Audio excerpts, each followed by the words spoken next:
Welcome back to Magic Hour Podcast, everyone. I'm your host, Taylor Paige. And I'm Claire. Thank you so much for joining us, everyone. Here we are for moving through blocks and stagnation and turning it into uplevel part two. Claire and I were so excited to share part one with you guys. That felt like a super powerful episode. And we've been loving your feedback from the episode. And so I'm super excited to get to record part two today.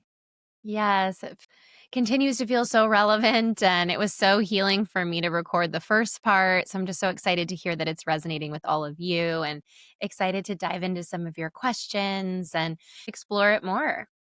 Yes. And before we hit record, Claire, you were saying a really beautiful thing about the ecosystem of the sort of complex web of how everyone feeds into each other. And I really want you to share that with our audience.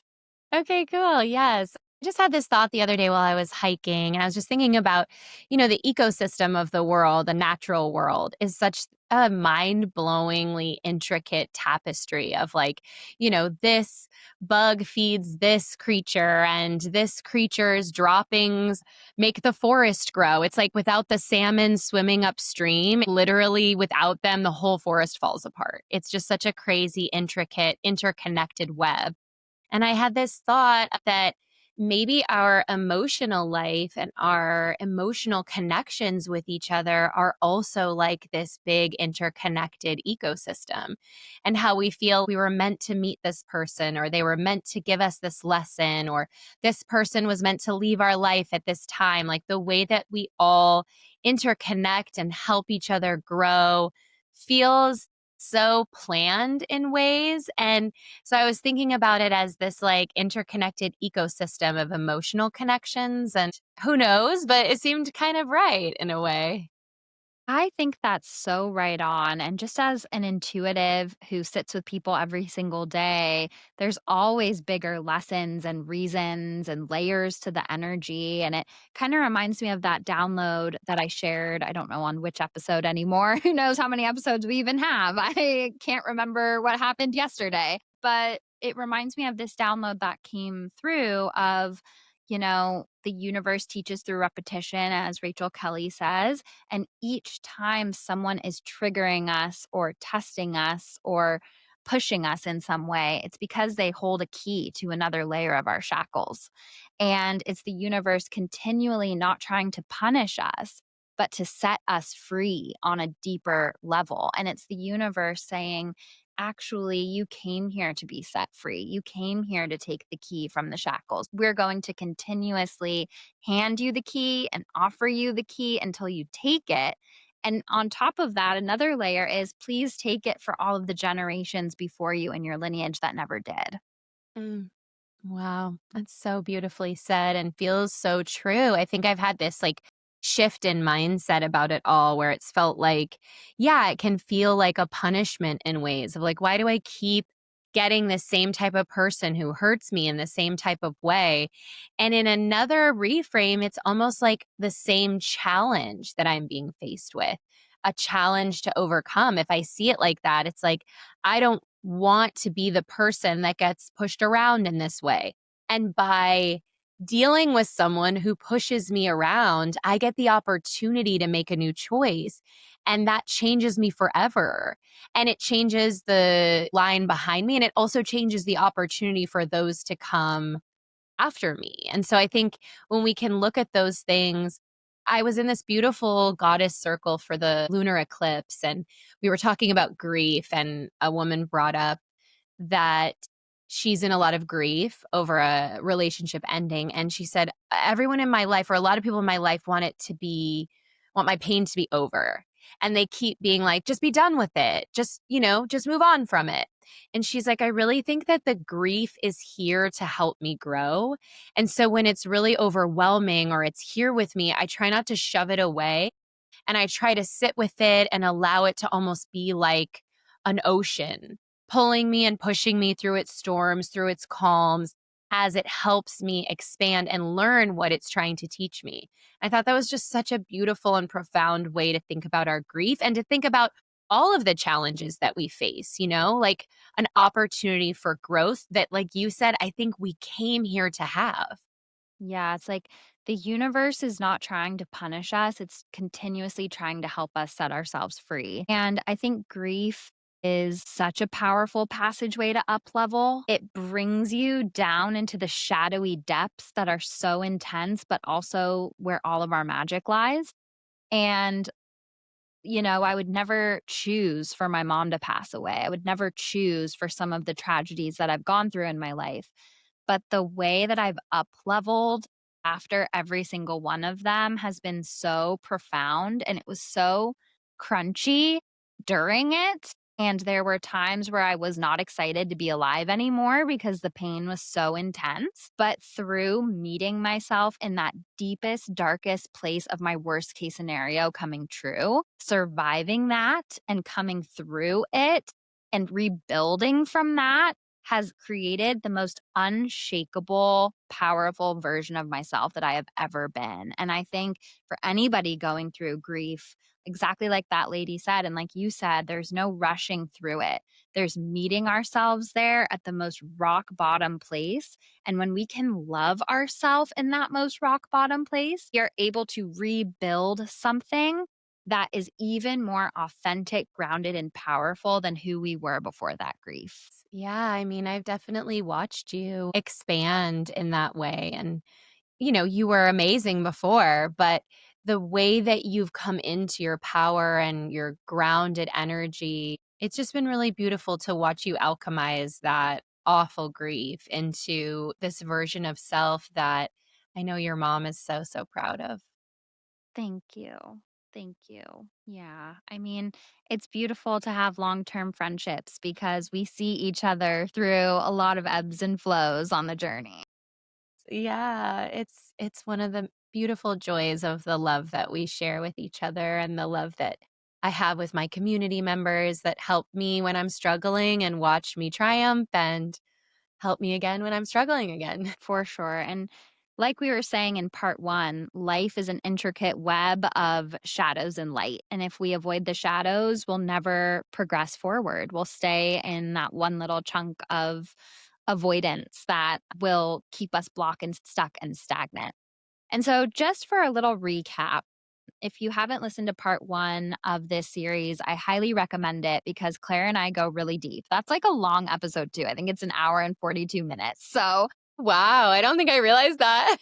I know. I think I also went a little long with sitting with spirit in that one. But yes, there's a lot of information there. I highly, highly recommend listening to it before getting into this because this part will hit a lot deeper and be a lot richer if you already have that background. But for just a little refresher, I was talking about how the heart is the GPS system of this earthly journey that really tells us, like, this is what I need. And the head is the architect that's like, perfect. I'm going to create and draft the plans to build the circumstances that will meet this need. And so when we are feeling stuck and blocked and in a life that no longer feels authentic to us, I think it's a sign that we're ready to up level because we've outgrown the wounded need and we're ready to step into more authentic needs and create a new architectural plan to support that. And adding a layer to that, creating a more architectural plan that feels safe in the unknown, that feels safe in the in between, that feels safe to co create with the divine, and less of an architectural plan that's trying to control, control, control. The other thing that we touched on a lot in part one, just as a reminder, is this idea of dead end frequencies, which was a download that came through to me when I was in my own dead end frequency of entitlement. And so, dead end frequencies are frequencies that are focused in the problem and get lost in the problem and take away our opportunity for shifting, growing, evolving, getting the lesson, getting our need met in a different way, relating to whatever it is more powerfully. And it gives all of our power away to someone else, something else, things outside of our control. And so when I was editing part one, or, I'm not the editor of the podcast. Shout out to Ashley. She's the editor. But when I go through and I pick the clips and the quotes and collab with her on that, a download came through to me, which was so beautiful. And basically, it was saying that bitterness and resentment are the emotional messengers of being in a dead end frequency. So we talk about emotions as messengers all the time. And grief, that's such a good example. Grief is a messenger. And I think grief is so interesting because it's also acknowledging that a part of us is dying away with whatever just died away. So grief is like such a deep one. But bitterness and resentment is a messenger emotion saying you are in a dead end frequency right now. And bitterness is like such an frustrating emotional state to be in. It feels so icky. Like I was saying in part one, it brings up so much shame. Like, oh, why am I feeling this right now? But if you can just meet the bitterness and be like, okay, thank you for this emotional messenger, heart. Where's the dead end frequency coming up for me to see? And go back to part one where I give a list of all the dead end frequencies and be like, okay, which one am I in right now? Because this bitterness is showing me there's no growing from here. I'm only doing in the frequency of what isn't right. And even a deeper layer of the emotion of bitterness is that there's a deep fear that nothing will ever change. It's like bitterness to me feels so tied to the inner villain voice because it feels like there's this deep belief that this is all there is for you. That it's this deep belief that nothing's going to get better and it's never going to change. So we stay bitter. And that's a dead end frequency if I ever heard it. That's a lying inner villain voice if I ever heard it. And so when we're in bitterness, this is actually super important because I won't say our thoughts create our reality, but I really do believe that our beliefs create our reality. And constant bitterness shows a deep seated belief that this is just the way it is and it's never going to get better. And I refuse to take that as truth because every single moment is an opportunity to make a new choice, even if that choice is to not judge ourselves for our bitterness and to just listen to it. Yes. Oh, that's hitting me so deeply. I have moved out of it, but a couple weeks ago I was really in my bitterness and feeling, and you're right, it is that feeling of like, mine shows up like everybody else gets to have love and I just don't, which is an outrageous lie. First of all, there's proof that that's not true. And I'm also picking and choosing the reality of the love that I'm so bitter that I'm not getting. I'm taking parts of it and making that the experience I'm missing out. Love is a multifaceted experience that is beautiful and joyful in one moment and complicated and heavy in other moments and constantly changing. Even the people who are experiencing the love I feel like I don't get right now, it's not all joy and butterflies every moment. And it also speaks to exactly what you're saying, this idea that I somehow know what's going to happen next and that I know that it's never going to be different than it is now. And that's just simply untrue because the only thing that's really constant is that nothing is constant. And everything that's ever happened to you came from not having happened yet. Like all of the experiences we have at a certain point hadn't happened to us yet, and then they happened. So that just resonates with me so deeply. And it is such a dead end feeling and really is part of that lie that your inner villain tells you. Yeah. And fear is the best liar in the world, as I always like to say. And if you haven't listened to our February listener question episode of this season, I'm not sure which number it is, but it's the February listener questions from season two. Well, it would have to be season two because season one started in March. But anyway, check that out because Claire and I go into really deep dives in that episode about like worst case scenario thinking and taking our power back from worst case scenario thinking and taking back from power from our inner villain voice. So if this is resonating with you, definitely check out that episode.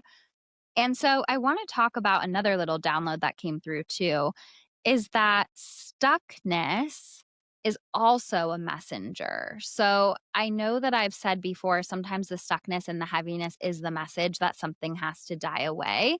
But I've come to realize there's a little more nuance to it than that.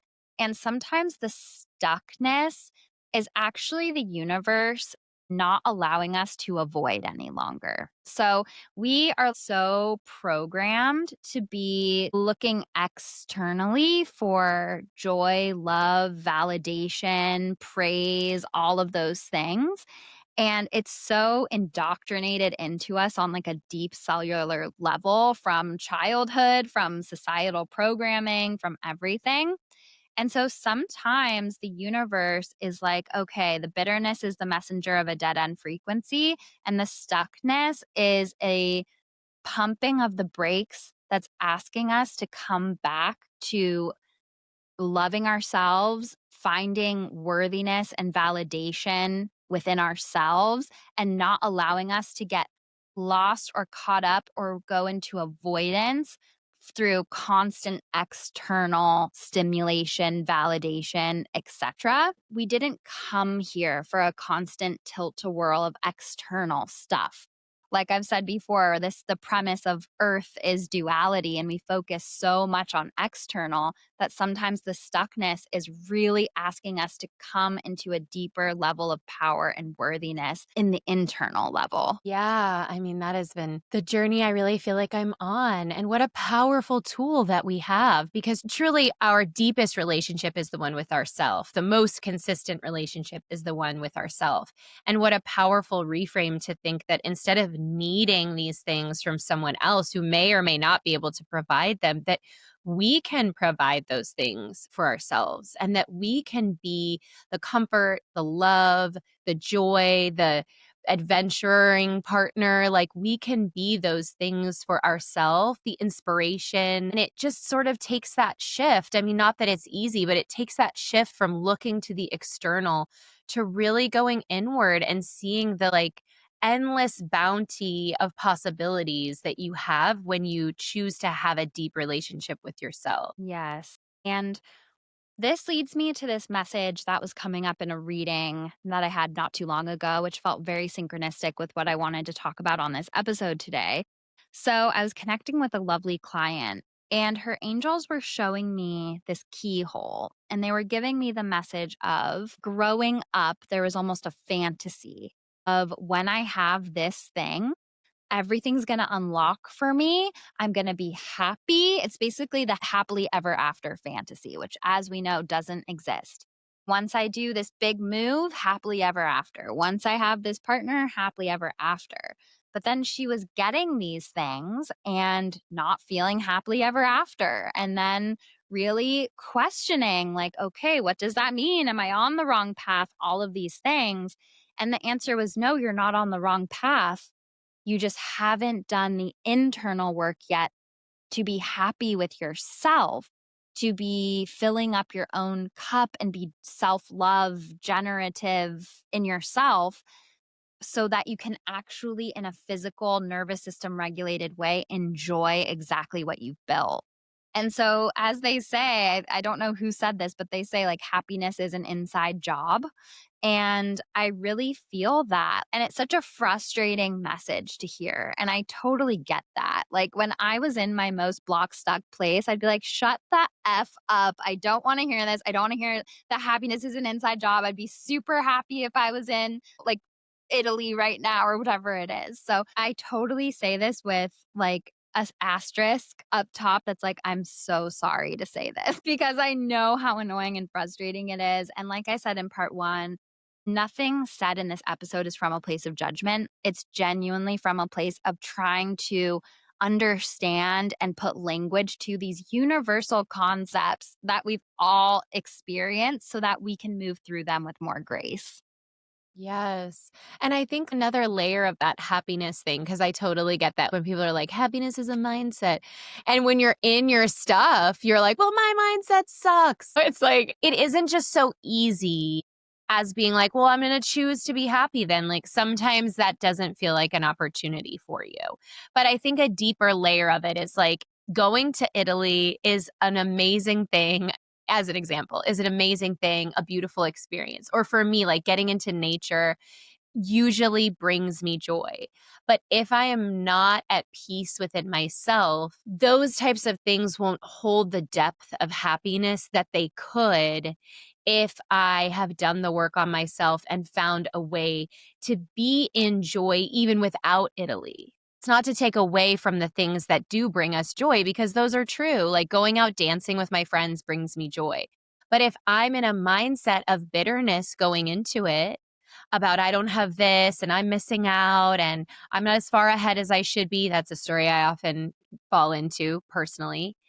It will taint that experience and it won't be able to give me the joy that I know it offers. So I think that's like the shift too of like knowing that when we show up for the happily ever after, we'll get the most out of it if we've done that work on ourselves and know how to find peace and happiness within ourselves, no matter what's going on externally.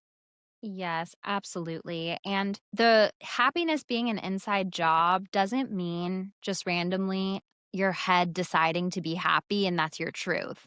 It means doing the inner work to get very curious and compassionate with yourself to see what's blocking the true embodied state of gratitude and happiness. So, that is a very important key that the road to happiness isn't always a happy road, but it's the most powerful choice that you can make. Because, as I was saying in part one, life is not that destination. It's not the keyhole that's going to unlock everything like we've been taught and we've been sold. Life, as cheesy as it is, again, truly is the journey. And the more we can come back to a regulated, peaceful, grateful, kind self talk place with ourselves, the more successful, quote unquote, of a life we will have. Yeah, I think that's such a beautiful distinction, such an important distinction. And, for me, and I know for you, a lot of the work we've been doing for ourselves has been to like recognize those limiting beliefs or the ways that I maybe am not there for myself, and then finding how I can shift that. And when I'm in pain, how I can comfort and be there for myself in a way that I maybe didn't realize was available to me. Like, all the inner child work has been so profound and something that I wasn't doing at all and hadn't really thought about or heard of. And it's such a profound shift. It doesn't mean I won't experience pain, but it's like what I do in that pain has shifted now. And it's almost like then it becomes this opportunity to connect in with myself and comfort and be there as I move through the pain that almost creates like this deeper well of love every time that I do it. Yes, that's so beautiful. And I want to go back to the key analogy with the universe because the way I shared that might make it seem like it's always something happening to us that's handing us the key, but sometimes it's something internally that's handing us the key. Sometimes it's the same unkind narrative or voice or emotional messenger coming up that's handing us the key. So there's also that balance there of external circumstances mirroring chances for internal circumstances that are handing us the key as well. Yeah, that's such a good example. I want to go in now to another little message that came through. And that's what I love. Like, if you build it, they will come, as they say. Like, when you create, when I even set the intention of, I'm going to do a 2-part episode on this, like, it's so beautiful how spirit will meet you there and how there's always little downloads and messages that pop in between. And synchronicities in client sessions that bring up exactly what needs to be talked about. Like it's just so beautiful. And another little thing that popped in is that loving ourself, choosing ourself, healing ourself is a verb. That is so important because I think we can become so cerebral as a society and we say mantras, we journal, we create new narratives, we think about things in a different way. But what are you actually physically doing with your time in your day, in your life to show your inner child and your higher self that you are choosing yourself, that you are loving yourself? And I find so often with this spiritual work, we can become so passive and esoteric and almost just be in these like ethereal realms waiting for magic to happen, which honestly, I love that, but it's not the full puzzle. that is a very important piece of the puzzle, but I feel like it's very overemphasized and over relied on, and it's keeping us a bit passive. It's keeping us in this place of hoping and wishing. And I think that hoping and wishing is patriarchal PR. And I think that we have all the power to go out and create. So, loving and choosing ourselves, meeting our needs is a verb, which means how are you taking action? And I know I talked about this in part one about the budget. The time budget, that time is the only resource that we have. And if you actually made a budget, how much time are you actually spending like doom scrolling, comparing, zoning out versus actively loving and choosing yourself?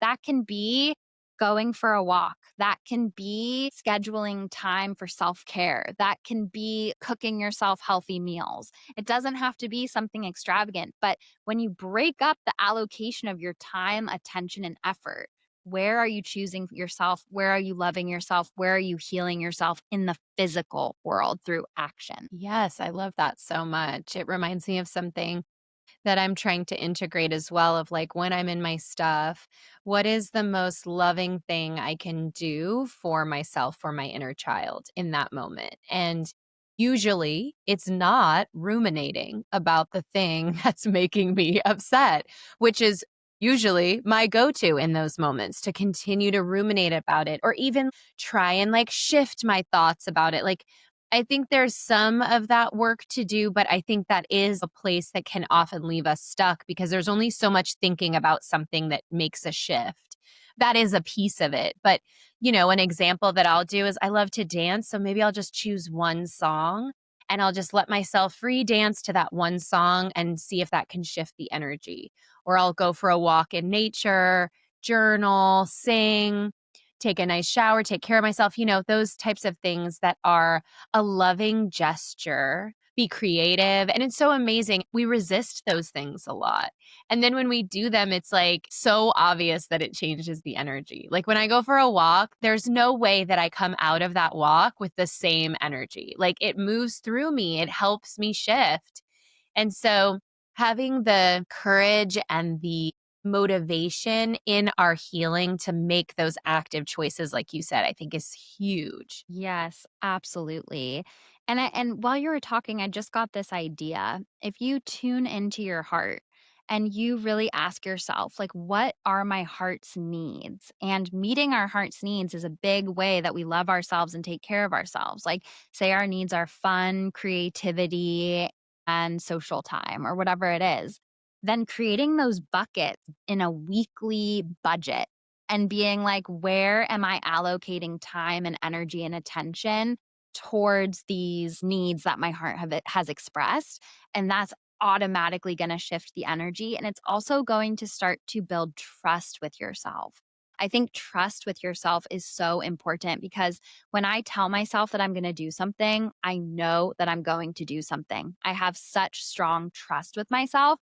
So even me setting the intention or saying I'm going to do something lifts my mood because I'm like, I know I'm really going to do it. And so when you start to actually budget your time in a way that keeps your word to yourself, it builds self trust, which only feeds into and empowers every other part of what we're talking about here. Yes. Oh, that's so true. I love the analogy of the buckets and that consistency with yourself. And it's so funny because we so look to other people in our lives to provide those things and to provide that kind of love. Like, I want my friends and my partners to show up for me. I want them to make time for me. I want them to be consistent. When we make a plan, I don't want them to flake. When we are together, I don't want them to just be on their phone checking out. And yet, how often are we that way with ourselves? We flake on ourselves all the time. We check out and scroll instead of being with ourselves. Like, it's amazing how we expect that. And then we get hurt often when people in our lives don't provide that kind of love. But it's like, where are you not showing up for you? Where are you not being the kind of partner to you that you're hoping to find? And what a beautiful opportunity then to be able to be that for yourself and know, like Taylor was saying, like she knows that she can count on herself. That when she needs love and support, she'll be there for herself to give herself what she needs. Like, what a gift that's so readily available. We just have to choose it and commit. Yes, that is such a good point about we wouldn't want friends or partners or colleagues that were always checked out or saying mean things or scrolling on their phone or ignoring what we're asking for. So, why are we showing up that way for ourselves? I mean, that's a perfect example of why the brakes might be being pumped externally so that we learn to show up in that way internally. And I think that that is such a big point of everything we've been saying.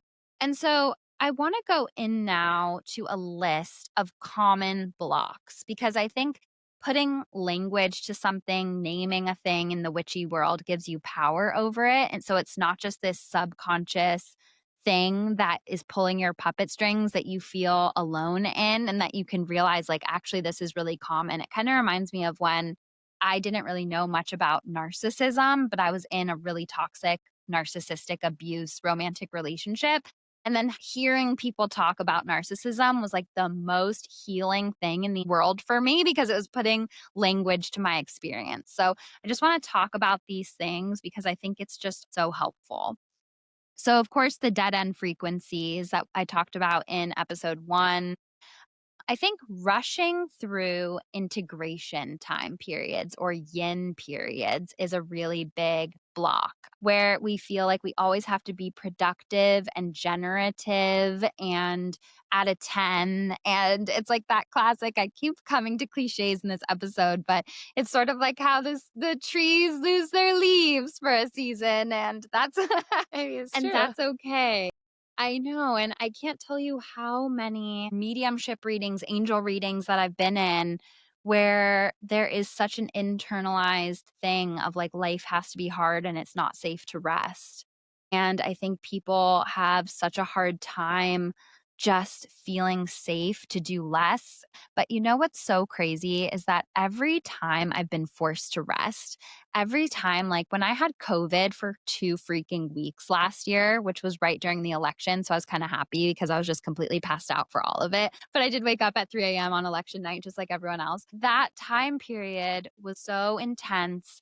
I was fighting against it tooth and nail. There was a day in the peak of, like, 102 temperature and, like, a chest infection that I, like, crawled my way down the stairs to, like, try to cook dinner. I don't know what is wrong with me. I was like chopping carrots. I was so tired that I like pulled up a stool like a little old lady. I was just weakly like cutting vegetables because it was so difficult for me to spend that amount of time in bed to be taken care of by Ari for that amount of time. It was such a lesson in like integration and yin and surrender.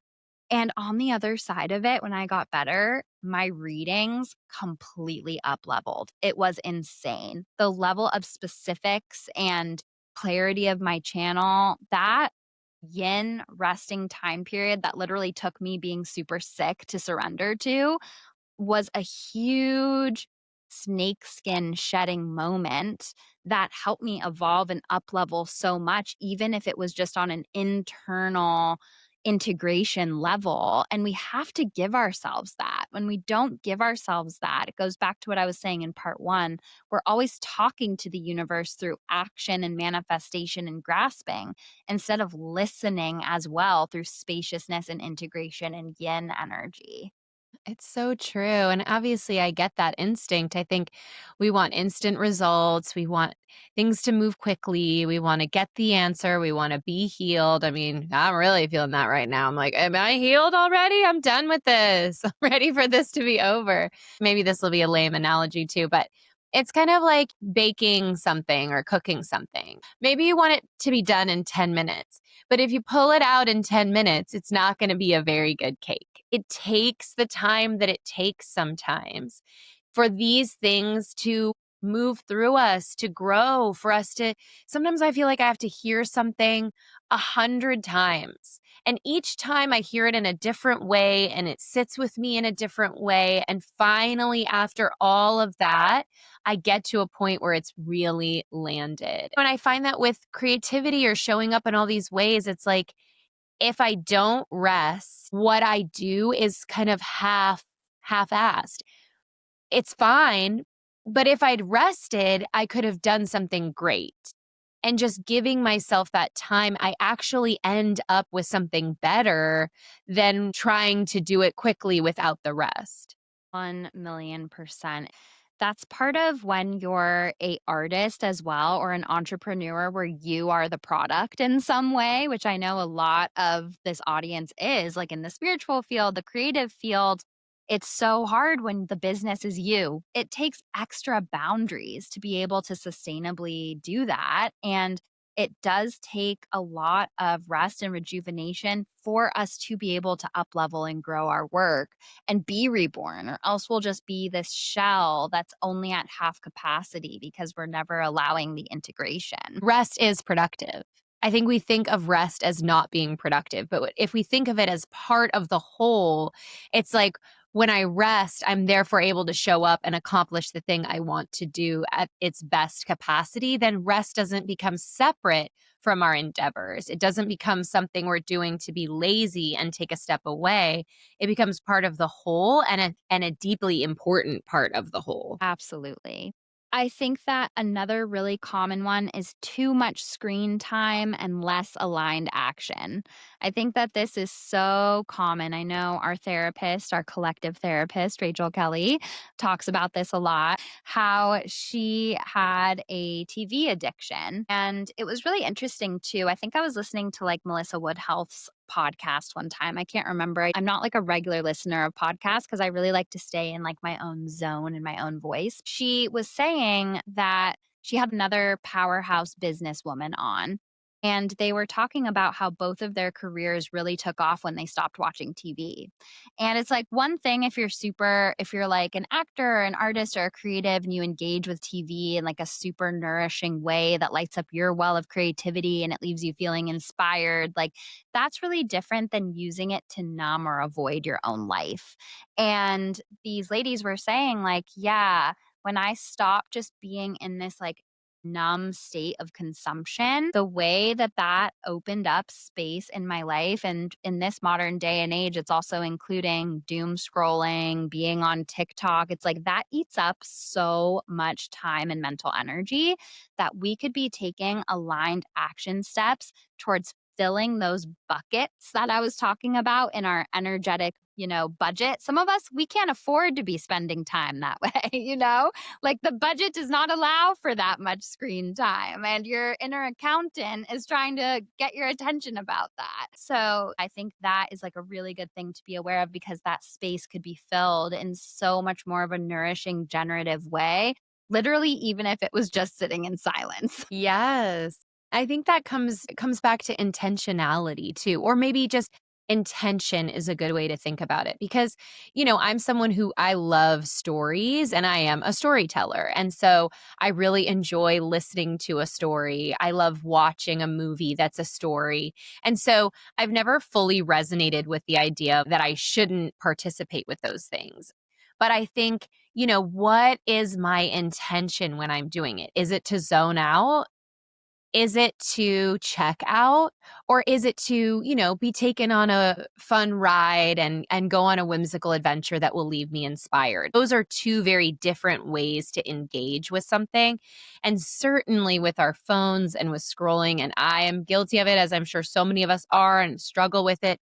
It's like before I know it, 30 minutes have gone by and nothing was intentional about it.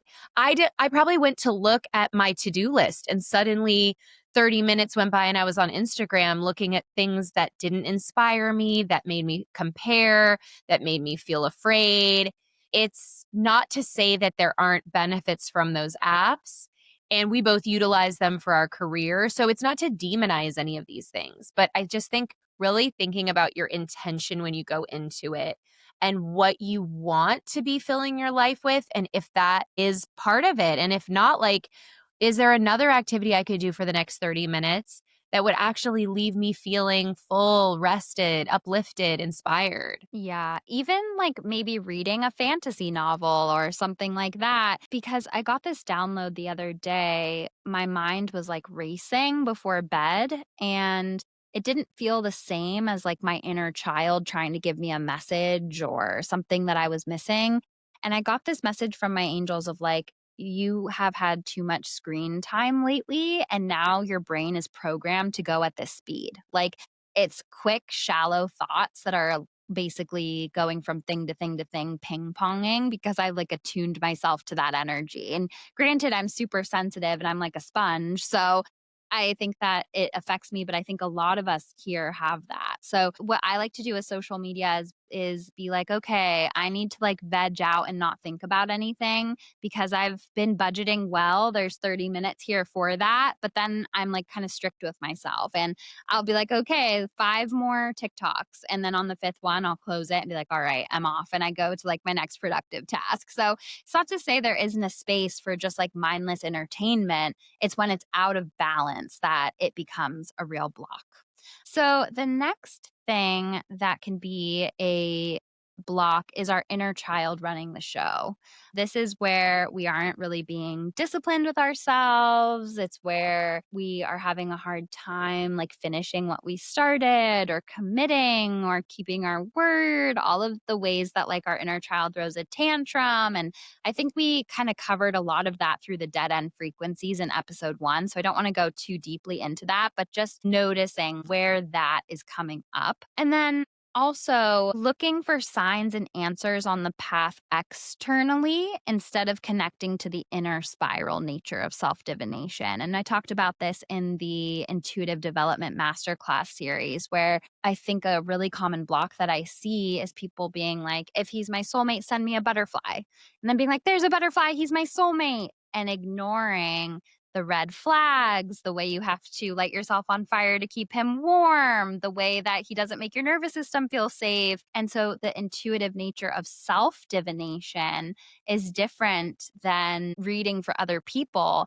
in that it's an inward spiral of energy that's asking you to get super deep and real and honest with yourself, because it's very easy to confuse attraction for intuition. And it doesn't just have to be sexual attraction to something that has a polarizing charge that we feel will meet a need.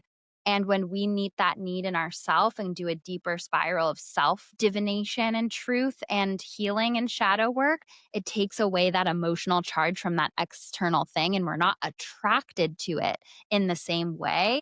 Instead, we can choose it consciously because it actually aligns and makes our life better. Yes, that is such a deep and important part of all of this. I think too, it's like sometimes I'll notice myself really turning to my deck or asking questions, and I'll feel like I'm not really getting an answer. And sometimes I think those are moments where my angels and guides are like, you need to check in about what the answer is. Because a lot of times too, I mean, I shared my reading with Taylor from last night. I was like, I need to share this with you. We'll both LOL, because it was everything we both knew. I'm sure she could have told me everything that was on those cards. My whole journal entry before the cards was basically the cards. And it can be hard to trust ourselves and all of that. But just to say that, Taylor always talks about how our most profound divining tool is ourself. And so when we really need an answer, like, can we get in the practice of really finding it within ourselves instead of thinking like, oh, tell me what to do, angels. Like, should I do this? Should I do that? It's like, I think ultimately what our angels and guides want is for us to know the answer and not to constantly look to them to tell us what to do.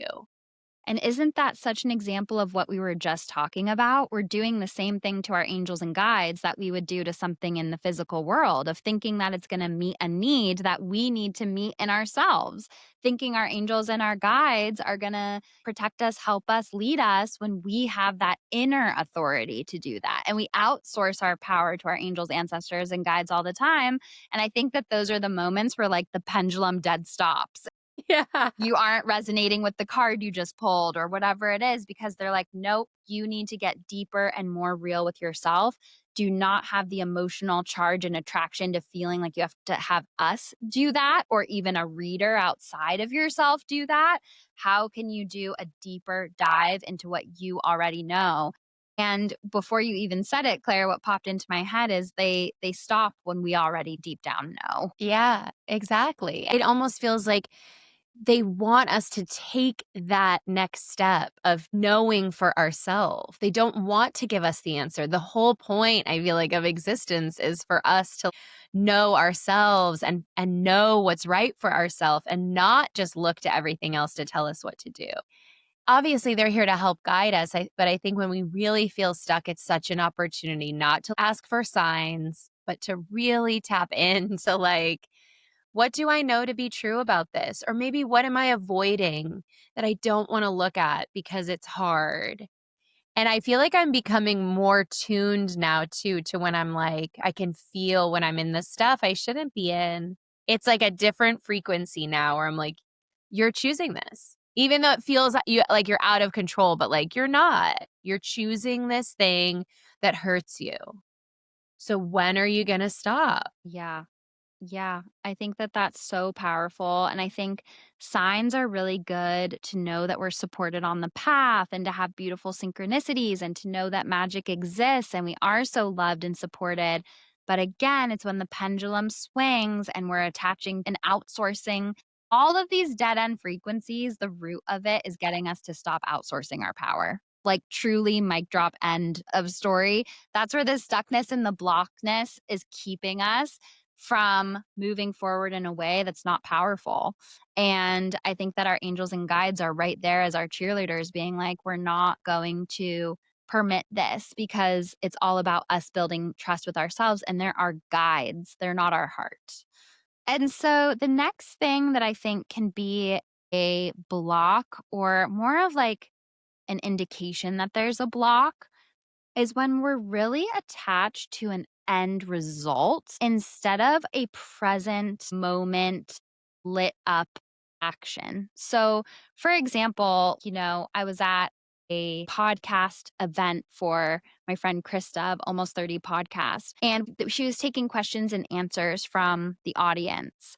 And someone said, like, I really want to be a thought leader. I really want to be a thought leader. Like, what advice do you have for me? And she was like, I want you to really question your why. Like, who do you want to serve? What do you want to share? What is pressing on your heart to share? And to me, this is like a perfect example of this. And this has nothing to do with that unique lady. Like, she might have a million passionate, burning things that her voice needs to be shared in the world. This is more of just highlighting an example of sometimes we see people out in the world and we're like, I want to be an intuitive. I want to be a thought leader. I want to be a professional basketball player. I want to create a Pilates studio. But we don't see the steps that it takes to really get there and embody that path.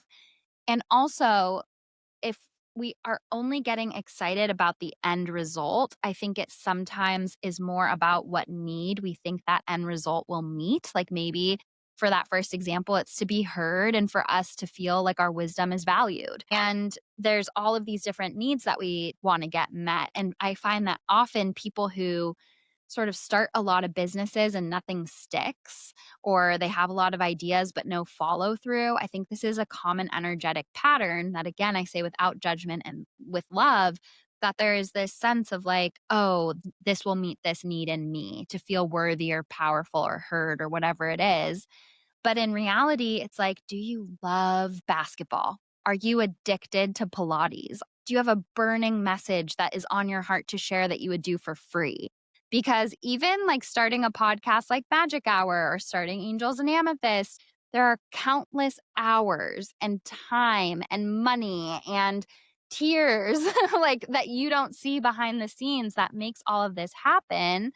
And when we're only considering the end result, instead of allowing and also, like, comparing our path to a path someone else already walked, instead of authentically meeting our path moment to moment and seeing where it takes us, I think that can be a common block too. Yeah, I agree with this so much and definitely confronted that on my own path of, why do I want to be an actress? And this was something that I'd confronted years ago. But is it just because I want to feel like I matter?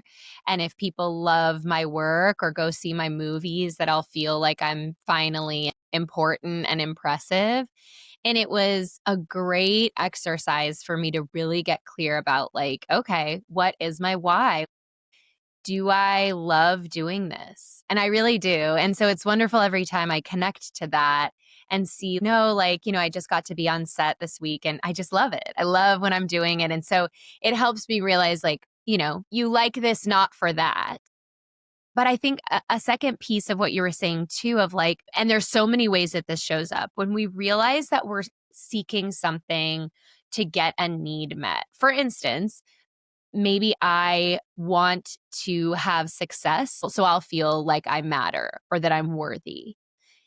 And when I recognize that I'm trying to get that need met, how can I now meet that need in this moment without the success? Because I can value myself in this moment and I can recognize the people in my life who value me. And I can choose to make that a practice of showing myself how much I value myself. And so I think it's like a really great exercise for all the things that we're moving towards to really get clear on your why and also get clear on what needs you're trying to meet through it and see the many ways you can meet those needs right now in this moment as well. Absolutely. And we go into that so much in part one, too. So if you haven't heard that yet, definitely go back and listen. And to your point, Claire, like sometimes it's a mix of both. Going back to what you were saying about like you grappling with that on your own path of acting. Like sometimes it's about getting a need met, but it actually is our authentic path. And we can just show up on the path in a more powerful, embodied way. So this work really like it applies to everything. And it's very layered. There's no one size fits all. There's shades of gray. There's maybe acting is something amazing for 20 years and then it's something else. Like it's also not just one thing forever. Take these concepts if you're feeling stuck or blocked. Don't feel like you have to make them fit if things are working out for you. When you know it's your path, it feels so exciting. Like I remember when I would do Monday angel readings on my Instagram and I would get like 3 likes and I'd be like, "Oh my god, 3 people read that message, liked that message, resonated with that message. That was so scary and vulnerable for me to even share this reading in a public way back at that time." And like, that's how you know you're on the right path, not being like, I'm pissed. I shared this and it didn't get as many likes as this person who's been doing it for years or whatever. Because then you're not coming from joy with actually what you're doing on the path here and now. It's like trying to replicate someone else's end result. And that's where there can be some of these blocked energies coming in. And it doesn't even mean you're not on the right path. It just means maybe approaching it with slightly different, with the dials and the knobs energetically turned a different way, or with your strategy. Sometimes I feel too like when the universe shows you what isn't working over and over and over again, like make a new choice, try something new, shake something up, reinvent the wheel. So, the next thing that I want to talk about, we kind of touched on this a little bit, but being too passive on the spiritual path. I see this so often in the spiritual path, and I'm not going to go too into it because we already talked about it a bit, but just that need to verb a little harder. It reminds me of when I was acting and an acting teacher was like, "What does it mean to act?" And all of these people were like, "It means to be present in a scene with someone. It means to be a character and blah, blah, blah." And he was like, "No, to act means to do."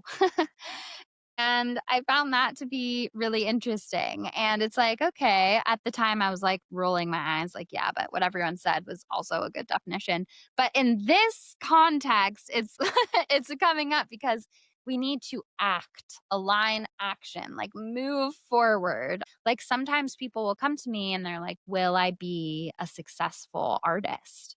And I'm like, I don't know. Will you? Like, will you put yourself out there and paint and share your work and put the time in? Like, no one outside of you can tell you that. You can choose that for yourself and decide that. So I think that there is this sense too of sometimes unrealistic expectations being set by like spiritual influencers and stuff that are like, overnight $60,000 came into my account because I did this candle spell. And I know like everyone in this community probably isn't thinking along those lines, but there can be these like subtle messages in the spiritual field of like ease equals passivity. And I don't think that's true. It's like Ease does not mean not doing anything. Flow, surrender does not mean not doing anything. There still is a sense of needing to be active every single day towards what we're calling in. And as I say, giving your angels momentum to work with. So I just wanted to talk a little bit before we wrap up about the astrology elements of it. I hit on it a bit in part 1 about the Scorpio Taurus polarity. I want to talk about the triplicities. So there's fixed signs, mutable signs, and cardinal signs. The fixed signs are Aquarius, Scorpio, Hala, Claire and I, Leo, and Taurus. The cardinal signs are Aries, Libra, Cancer, and Capricorn. The mutable signs are Gemini, Pisces, Sagittarius, and Virgo. Okay, there we go. So basically, the qualities of the fixed signs. So if you have a lot of fixed sign energy in your chart, when I see it, those signs in tough geometry, those are the signs that are so stubborn and get so stuck and feel like it has to look this way at this time. And it has to, I know, could never be Claire and I feel called out. it's kind of like my way or the highway energy. And those are the signs that can hold on to things way past their expiration date. So if you're very fixed, you might need to learn from the mutable signs. You might need to learn to be a little more adaptable, flexible, in liminal in between, and trust and collaborating with other people's energy, all of those things. If you have a lot of cardinal energy in your chart, the blocked version of that is like constantly starting things without finishing them, constantly initiating, getting excited, and then immediately when the initial thrill wears off, abandoning it and going to the next thing. And, that's a really hard energy to progress with. And I think that there's something to be said for not feeling like you have to do one thing for your entire life. And there's also nothing wrong with being a jack of many trades. I think that that's great if that's authentic to you.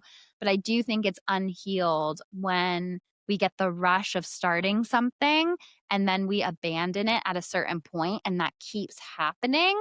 There might be something about deeper commitment or vulnerability or trusting ourselves in the space, like whatever's coming up that makes us walk away, that isn't feeling as inviting as when the idea first popped in to look at. And so then the cardinals can really learn from the fixed there of, seeing things through to completion.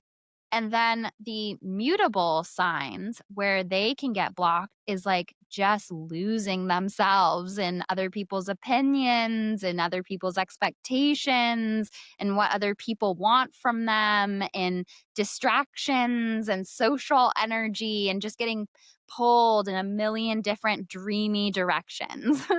And so they can be so sensitive to like their environment and sometimes they can just replicate what the people around them are doing because they can get so energetically sensitive to other people's energy. And so they can really learn a lot from the cardinal signs of just being like, no, I'm going to follow my heart. I'm going to initiate. I'm going to take charge. I'm going to start this thing that I've been dreaming about for so long. I'm going to become the leader instead of feeling like I'm blending with everyone else's energy. So, really looking at your birth chart and what are the signs? Like, I have so much mutable energy in my chart.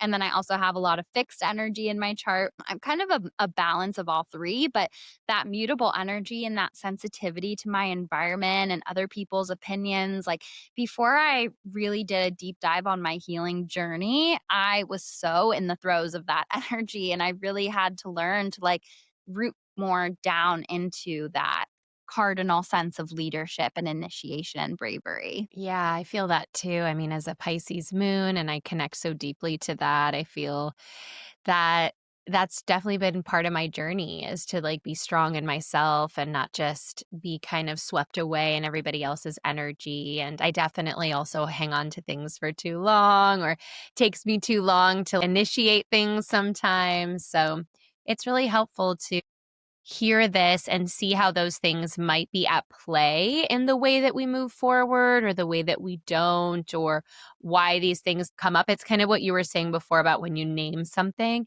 it helps you understand it better so that you can work with it in a more productive or beneficial way. Absolutely. Yes. That's pretty much everything that I wanted to share today. I know that there's so much about this, and you guys wrote in some like amazing questions. And Claire called it. She was like, I think we're going to have so much to talk about that we might not get to the questions.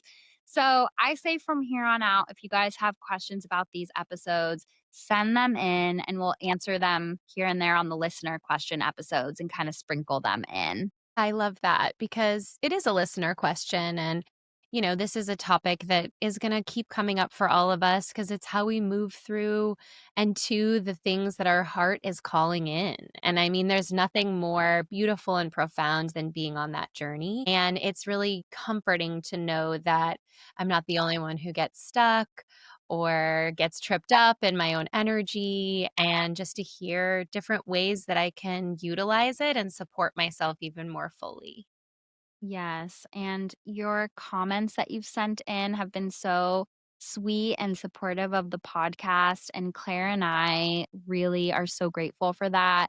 It takes a lot of time and resources to create this project, and if you guys get a lot of value out of it, just your kind words and comments, sharing the podcast with friends, subscribing to the YouTube, subscribing to whatever platform you listen on. All of those numbers help us grow so much. We just really appreciate all of the hummingbird support of the podcast, the 5-star reviews.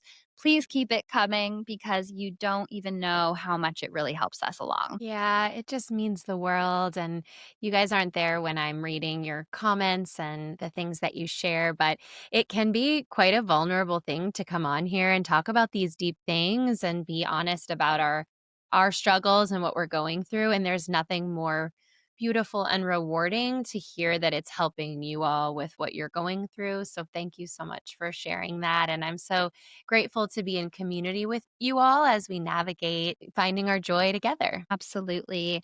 And as of this recording, I know this is coming out probably by the time my mentorship program will already be off and running, but we're recording this the day that I launched my Becoming the Oracle mentorship. And I believe 6 out of 8 of the spots have already been filled. I haven't checked my email since we started recording. And so I'm just so grateful to this community too for trusting me in this space, for signing up for readings with me, for joining Earth Angel Club. Like all of it really means the world. I love you guys so much. And I'm so honored to be trusted in this space. And I've just been over the moon about becoming the Oracle. If you didn't get into this first round, don't worry because I'm going to run it again. You can always email at contact@magichourpod.com or Taylor at angelsandamethyst.com, and is spelled out. And we will add you to the list of people who are interested, the VIP list, as I'm calling it. And so I am just really grateful in this space and to embark in this new chapter too. So,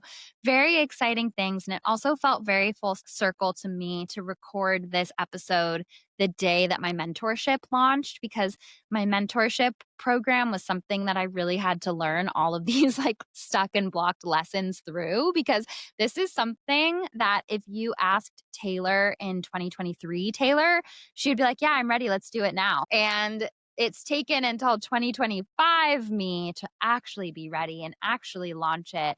And I've had to go through a lot of periods of feeling stuck and blocked and stagnant in the creation of this. And then when it was really time for me to create it, it felt in flow and joyful and easy. And I felt so grateful and supported. And I know I shared this message in a sitting with spirit one time that like when it's the timing for something, you'll know because it will start to flow. It will start to feel easier and more harmonious. And so I totally feel that right now. And it just feels like such a full circle moment ending this series and like launching my baby into the world.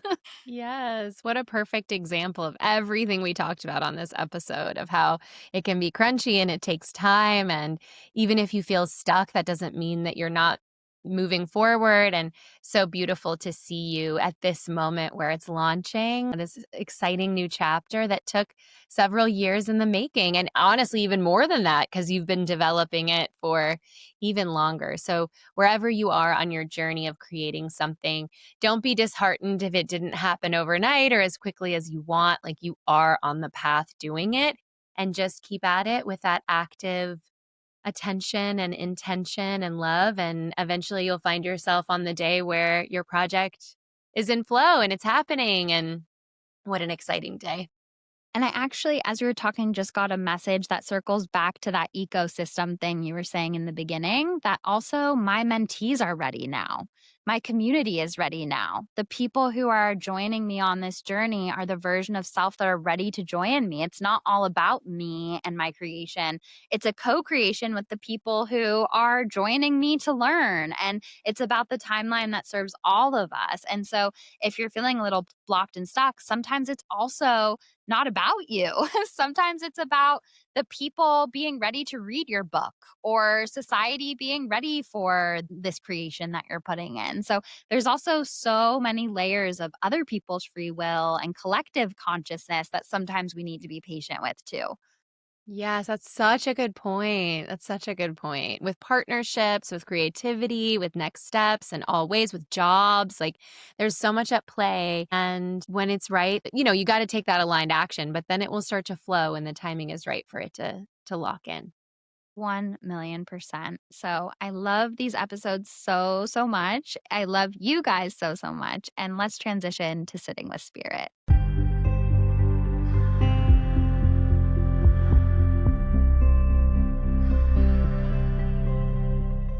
Welcome back to Sitting with Spirit, the part of the podcast where I sit with our angels, our guides, our loved ones in the spirit world and give the messages that most want to be shared this week. As always, take what resonates with you, leave the rest. And if you know someone who could benefit from the messages this week, please send it to them. So, I first want to share a really beautiful message that came through today while I was sitting in the power. And I know that we are all very familiar with the scorpionic idea of phoenix energy, of shedding the ashes of the old so that the new can burst into flame and new light, and the rebirth is the fire. And today I was sitting in the power and I got this really beautiful message that the fire element, what it really is bravery. In that alchemical process of death and rebirth, the rebirth and the flame is symbolic of bravery because every beginning takes bravery. And that beginning, that spark of new life, if you will, it's very tied to Aries energy. So when you see that phoenix and it's burst into flame, that is a symbol of all of the brave little choices that have led to a rebirth moment. And if you think about it, being a beginner at something, starting a new relationship, initiation of something new of any sort takes so much bravery. And as I was getting this message, I felt all of this love and applause from our angels and guides, literally cheering us on, saying, it is safe to be a beginner. It is safe to not know what you are doing. It is safe to follow your heart, even if it's so outside of your comfort zone. And so everything that is worth anything requires bravery and faith. And without that, the phoenix will continuously stay in the shedding of the ashes, but there will never be that spark of new life and fire without the bravery. And I was thinking about it when I started my mediumship development journey, that took a lot of bravery because I had never proven to myself that I could do it yet. I didn't have evidence, experience, or practice that actually proved to myself that I could do it. It took a level of faith in myself, trusting what my heart was asking for and just going for it. And that's the case for all of the things that are being asked to be born into our life. Where do you have to believe it and then see it and build it and create it and prove it? But first, you have to just try and have the bravery to fail, fail in the sense of learning from our mistakes and getting up and trying again. I don't really believe in failure. I think it's all just information. But where do you have to have the bravery to fall flat? or make a mistake or go a wrong direction. It's so much more powerful than just staying in the phase of constant internal work. At a certain point, we have to take aligned action and be really brave. And so, as I was getting this message, as I was saying, there was just a big round of applause from our angels for cheering us on, for being brave, for bursting into new flame. And the more bravery you show yourself and the more bravery you practice, the easier it is to build the fire because that inner fire is already lit. So, as I was tuning into the messages for the week, the first thing that came up was a lot of heaviness on the heart. And I know that we're living through really intense collective times, especially if you're empathetic or you're paying attention to what's happening in the world.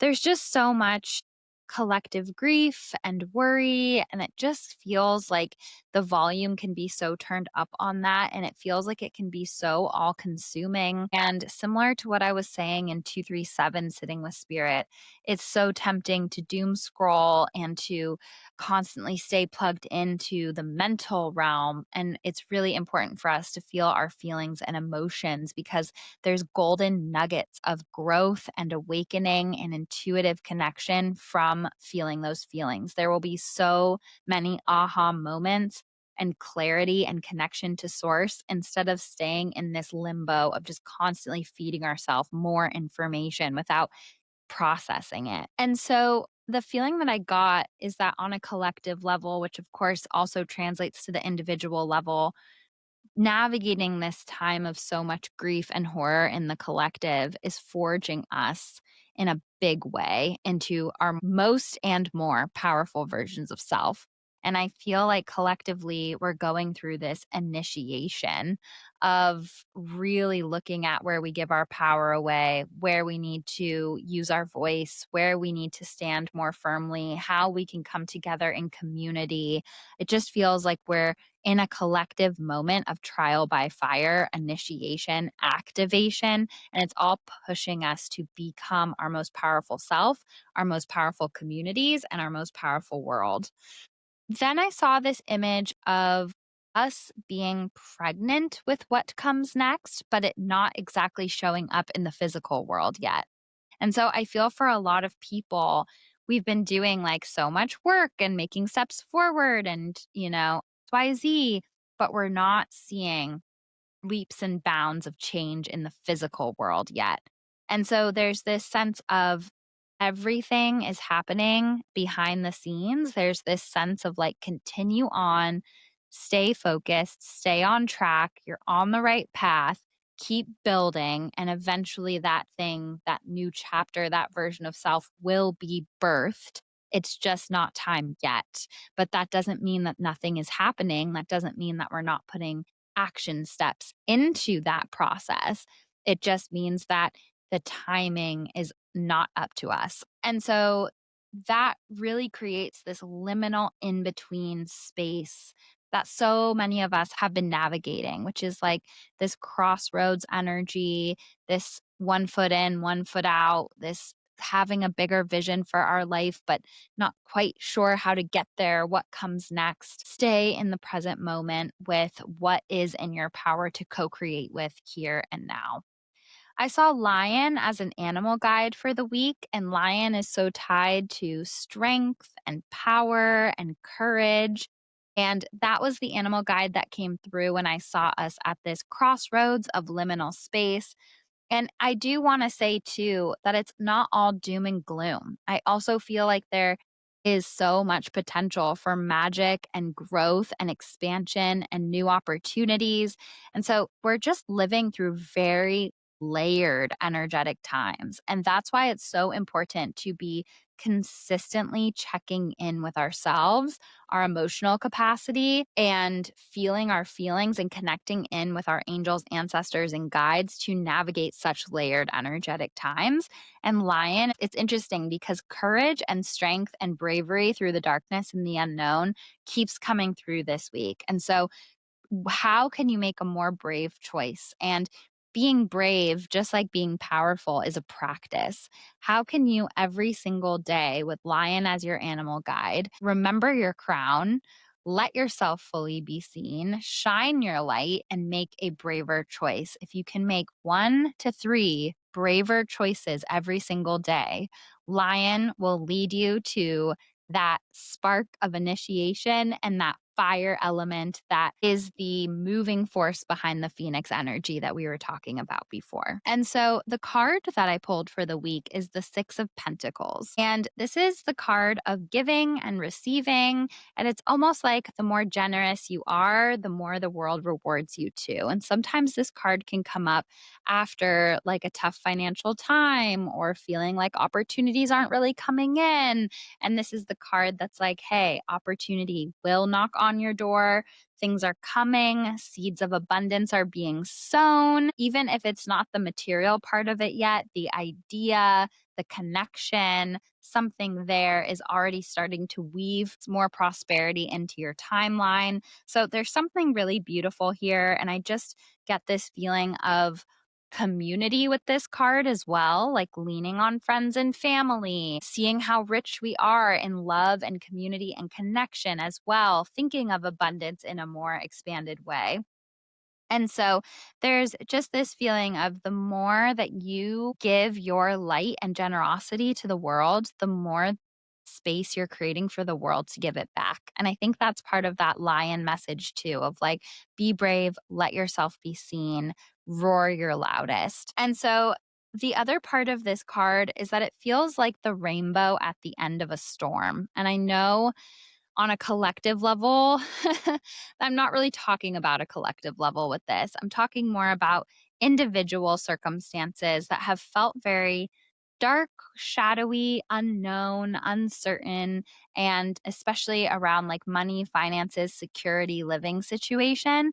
And now this is the rainbow at the end of the storm. And it's signaling a new opportunity, a beautiful new chapter, a new start, a new decision. So I really got a beautiful, hopeful feeling with this card. And I'm really hoping you guys are feeling that and that this card's energy is reflected this week for you. So I want to go into the mediumship now. I actually had a really cute cat in the spirit world coming through. It was a gray cat and they felt very shy, like they always hid. I want to say it was a boy, but it was kind of hard for me to tell. And there was this sense of them being really shy, always hiding like in shadowy corners and under beds and under couches and not really wanting to be seen. A classic scaredy cat. This was really interesting to me because the theme of bravery came up with the angel message, and then lion came as our animal guide, and then this little scaredy cat came through in the mediumship. So that was kind of funny. And I felt like there was a connection to April or May with this cat, either when their birthday was, when they were adopted, or when they passed, because I saw the Taurus symbol. And I also got the feeling that they passed young, like before the age of 6. And so I also feel like whoever's cat this was, it was definitely their familiar and that they got them as a kitten. And it's kind of interesting because this cat showed me, like, yeah, it was very jumpy. I got this feeling of him kind of having these like zoomies and having moments where he was like really active and then going back to hiding, is the feeling that I got. And there was no trauma in this cat's life. It's not like they were a rescue with a really sad story. It just felt like it was an inherent part of their personality to be very, very cautious and to be more of an observer. And so this cat had a really cool message. So basically, this cat was showing me that animal spirits, just like human spirits, reincarnate to have different experiences to help them expand and to grow. And they incarnate as different species and different personalities with different humans that they're with, et cetera, et cetera. And so the message that I got is that your familiar, that pet that feels like a soul dog, a soul cat, a soul turtle, a soul horse, whatever it is, that soul pet, their personality, their history, their lessons are a mirror to their familiar humans. So things that your pet came here to experience and grow through and learn will be directly connected to your lessons and themes. So if you zoom out and you think like, what is my familiar's personality? What have they gone through? What are some of their struggles or what they're working on in this life? What brings them joy? And you start to just zoom out on their bigger picture of their growth and lessons, gifts and shadows. You might notice some really interesting overlap. And I feel too like they also choose the human familiar that they will learn from and we will learn from them. So everything feels very intricate on a soul level. Like our familiars are these puzzle pieces that are mirrors to our own soul growth and also teachers and healers as we are for them. So it just felt so beautiful. And I know that we do these dances with our pets throughout lifetimes, and it's just so special. I have my little guy right behind the camera over there sleeping and snoring. And it just touches my heart when animals come through and sitting with spirit. I also got the feeling that this cat in the spirit world, this scaredy cat while he was here, has a lot of fun sort of playing pranks or making things move or showing his person, his human, that he's still around. And he was giving me this feeling that even when cats are in physical form, they're like halfway in the spirit world. Like they can see and sense so much, similar to dogs. There's a feeling that I get from him where he's like, cats are superior and we can move things from spirit the easiest, is the feeling that I got. And so I feel like if things ever fall off of a side of a counter or something shifts, I feel like the cat likes to make things happen in the house from a playful point of view. It actually reminds me of a story when I was in an Airbnb in Colorado one time.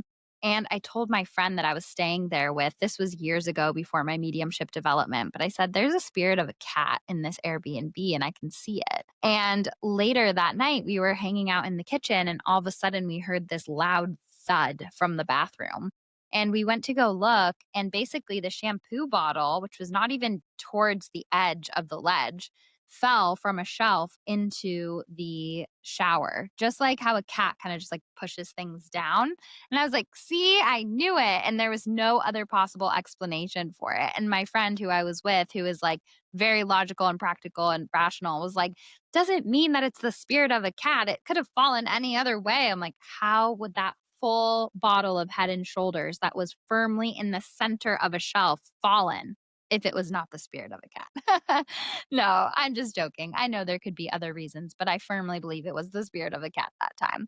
So I'd be interested to hear from you guys. It might be really interesting listener questions and stories. If you want to write in and you have any experiences with sensing the presence of your familiar who passed into spirit, and any, if you can put together any stories where you notice things happening or synchronicities with them, I just think it's so sweet and it's so beautiful, heartwarming. Or even if you have any stories of your familiars, I love to hear them. Please email them to contact@magichourpod.com.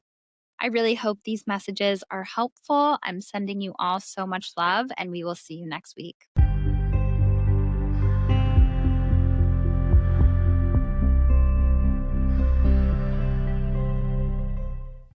Thank you so much for tuning into this episode of Magic Hour podcast. We are so happy you're here. I absolutely love to connect with you all on Instagram at angels_and_amethyst. I love to get your thoughts on each episode, and I get so excited to get your emails to contact@magichourpod.com. Make sure you're subscribing to Magic Hour so you never miss a new episode in your inbox. We have so many amazing guests right around the corner as always. Please make sure to send your 5-star reviews on Apple Podcasts and Spotify to contact@magichourpod.com, and we'll enter you into an angel reading giveaway with me, which is just my favorite thing, to get to connect with the hummingbird community in that way. You get a bonus entry if you also send a screenshot of your YouTube subscription, and also a screenshot of sharing us on your story and tagging us at Magic Hour Podcast on Instagram.